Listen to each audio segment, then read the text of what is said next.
as the Buddha said, whatever you do, wherever you go, you will find, sooner or later, you will find dukkha. Dukkha is a Sanskrit or Pali term called suffering. Whatever you do, wherever you go, you will find unhappiness. Even your happiness will turn into unhappiness, because the thing that makes you happy today makes you unhappy tomorrow, or it loses its capacity to make you happy.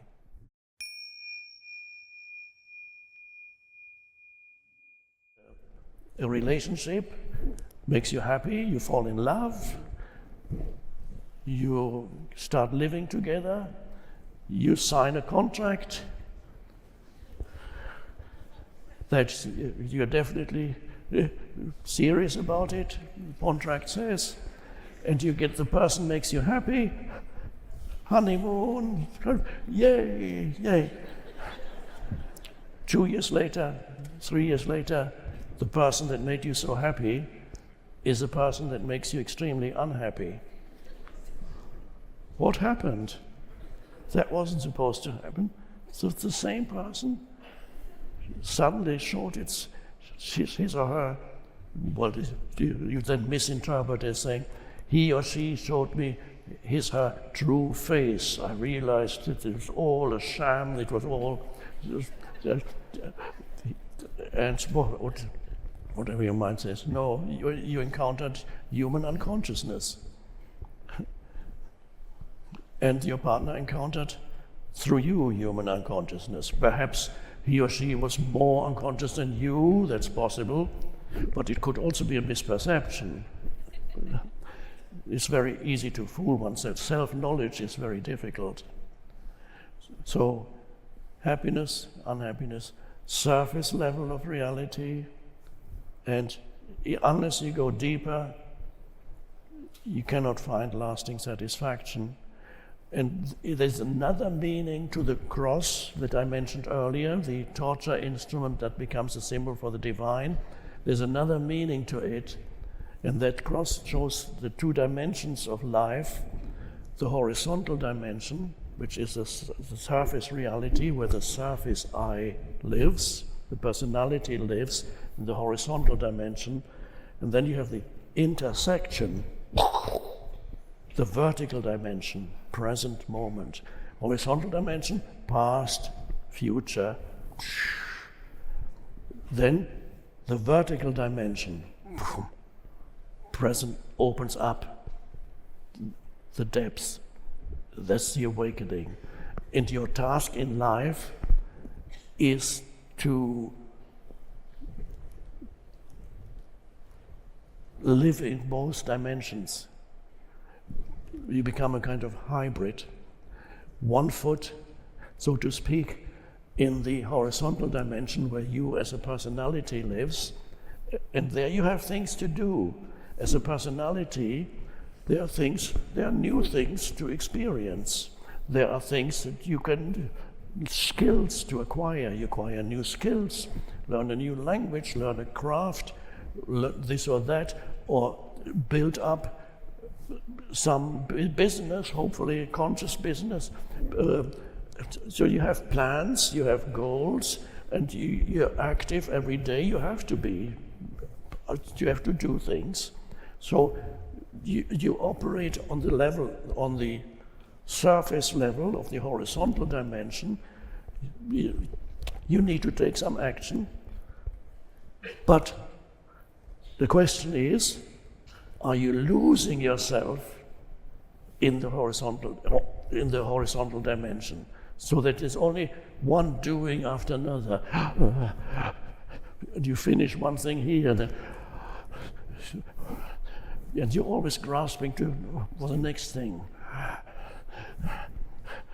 And not only the external doing, there's also you're tortured by one thought after another. Every thought takes possession of you. And many humans live with enormous amount of unhappiness caused by the narrative in their minds that they call my life. My life, oh, horrible. Something went deep, really wrong. And how is it going to end? So, well, I can tell you how it's going to end. How is it going to end? Am I going to make it? No.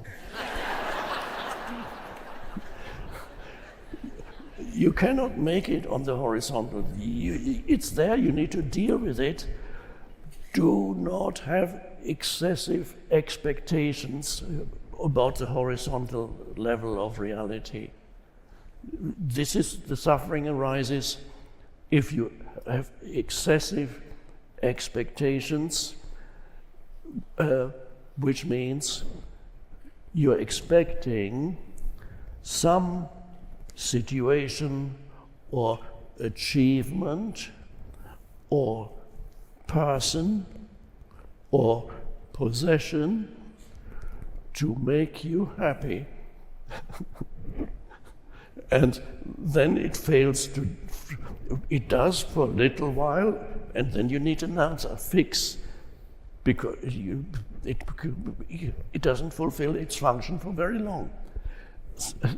So the search for happiness and fulfillment on the horizontal dimension always leads to terrible frustration and suffering, because you haven't left the horizontal dimension. But I'm not saying it doesn't mean you completely you don't deny the existence of the horizontal dimension.